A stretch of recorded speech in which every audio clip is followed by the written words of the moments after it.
بسم اللہ الرحمن الرحیم۔ السلام علیکم ورحمۃ اللہ وبرکاتہ۔ اکثر لوگوں کا ایک سوال آتا ہے کہ کیا اللہ واقعی تہجد سے معجزے کرتا ہے، اور ہم یہ کیسے جان سکتے ہیں کہ اللہ تعالی ہماری تہجد کی مانگی دعاؤں پر راضی ہے یا نہیں؟ وہ ایسی کون سی نشانیاں ہیں؟ تو سنو، اللہ تعالی خود فرماتے ہیں کہ بھلا کون ہے جو بے قرار کی التجا کو قبول کرتا ہے، اور کون اس کی تکلیف کو دور کر دیتا ہے، اور بھلا کون ہے جو ہواؤں کو اپنی رحمت کے آگے خوشخبری بنا کر بھیجتا ہے۔ یہ سب اللہ ہی تو کرتا ہے، تو اللہ کے سوا کیا کوئی اور معبود بھی ہے؟ ہرگز نہیں، مگر تم کم غور کرتے ہو۔ یاد رکھو، خدا کی خدائی کا کارخانہ تو اتنا وسیع و عظیم ہے کہ اس کی ساری وسعتوں کا تصور تم کبھی جان بھی نہیں سکتے۔ دیکھو، اگر آج تمہاری زندگی میں کچھ ایسا ہو رہا ہے جو تمہیں تکلیفوں میں ڈالے ہوئے ہیں، اور کسی من پسند چیز کا نہ ملنا تمہیں بے چین رکھتا ہے، اور تمہارا دل شدت سے کسی معجزے کی تلاش میں رہتا ہے، تو یاد کرو وہ وقت جب ایک مدت تک نبی کریم صلی اللہ علیہ وسلم پر وحی کا نزول بند رہا، تو لوگ انہیں طعنہ کسی کا نشانہ بناتے تھے کہ تمہارا محبت کرنے والا اللہ تو تمہیں بھول گیا ہے۔ اس وقت آپ صلی اللہ علیہ وسلم پر اس قدر غم کی کیفیت طاری تھی کہ بعض اوقات آپ صلی اللہ علیہ وسلم پہاڑوں کی چوٹیوں پر چڑھ کر شدید غم سے اللہ کو پکارتے، تو جانتے ہو اسی وقت جبرائیل علیہ السلام نمودار ہو کر آپ کو تسلی دیتے ان آنے والے بہترین دنوں کی، تو آپ صلی اللہ علیہ وسلم کے دل کو سکون سا آ جاتا، اور اس اضطراب کی کیفیت بھی ختم ہو جاتی تھی۔ تو اگر آج تمہاری زندگی کسی وجہ سے حبس زدہ ہو گئی ہے، تو یاد رکھو کہ بہت جلد اللہ وہ وعدے نسیم بھی چلائے گا جو تمہارے دل کو ہمیشہ کے لیے سکون سے بھر دے گی۔ اور جانتے ہو، قبول دعا کا ایک طریقہ یہ بھی ہے، کبھی کبھی جو تم اللہ سے مانگتے ہو وہ صرف ایک قطرہ ہوتا ہے، یعنی ایک چھوٹی سی چیز جسے تم مانگتے ہو، جبکہ کچھ وقت میں ہی اللہ تعالیٰ تمہارے نصیب میں کوئی خاص چیز، کوئی بڑی حاجت تمہارا مقدر کرنے والا ہوتا ہے،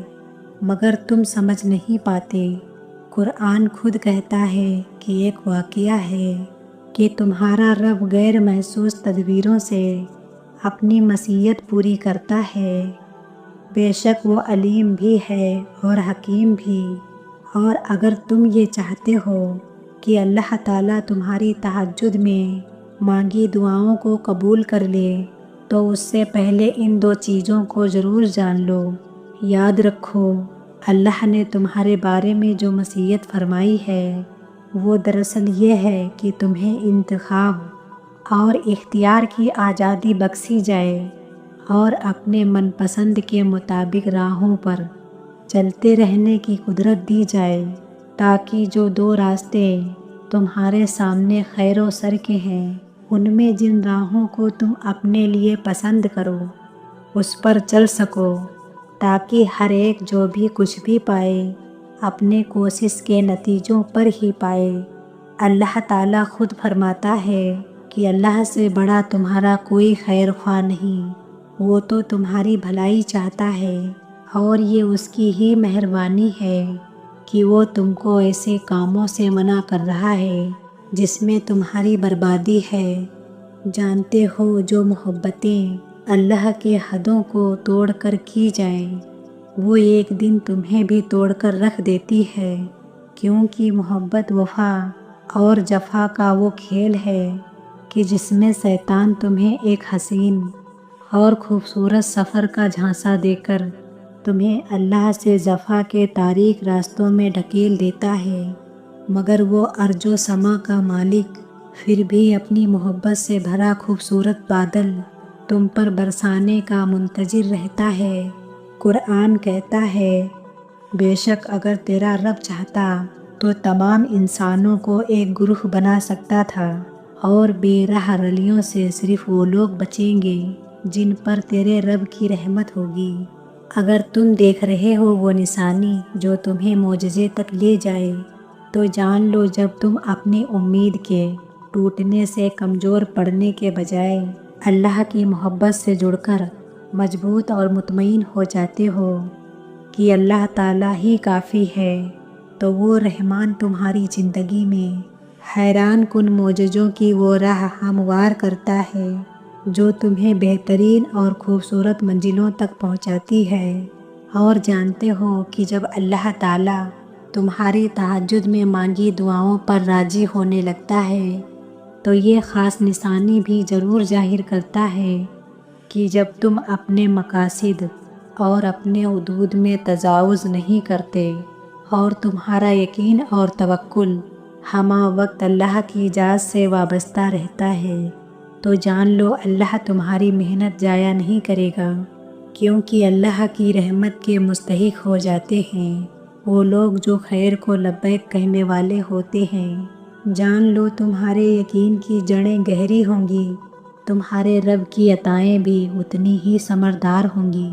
مطمئن ہو جاؤ، تمہارے سجدے اور تمہارے آنسو عن قریب تمہاری مثلثی آنکھوں کو وہ نظارے کروائیں گی جن کی تم تمنا رکھتے ہو۔ بہت جلد وہ مہربان اپنی رحمت کے تمام اسباب بنا کر اپنی عطاؤں کے خزانے تمہارے قدموں میں ڈھیر کر دے گا، جو تمہاری زندگی کو خوبصورت رنگوں سے بھر دیں گی انشاءاللہ۔ میری دعا ہے کہ اللہ تعالیٰ آپ سب کو سعد و آباد رکھے، آمین ثم آمین۔ ویڈیو اچھی لگی ہو تو لائک کریں، کمنٹ کر کے ضرور بتائیں۔ خدا حافظ۔